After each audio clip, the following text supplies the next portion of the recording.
until you Okay. say Go. Until you say go. Have you said go? Yes. Brian.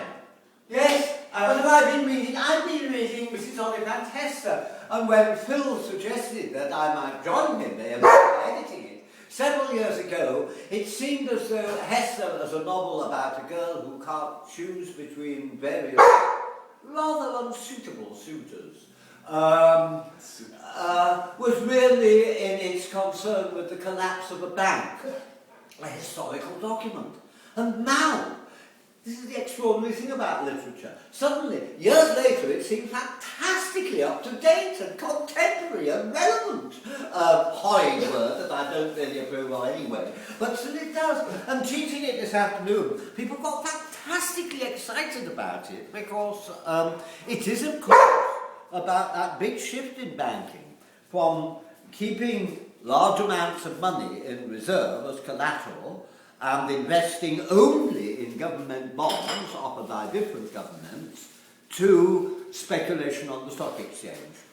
And so it does seem fantastically relevant, this change as it were in the culture of banking, that the old banker, Mr. Rule, really objects to, and certainly Catherine Vernon, the central character, would have hated if she'd known that Edward, her favourite, was engaging in it. So it did seem fantastically relevant. Phil? May I put it to you that notwithstanding its relevance, that isn't actually the most important part of the novel for you? No, it isn't.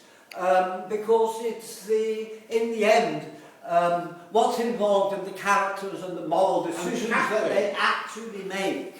As a result of those choices, I became increasingly, because it's funny when you read a novel how at one time one thing seems to be important, at another time another.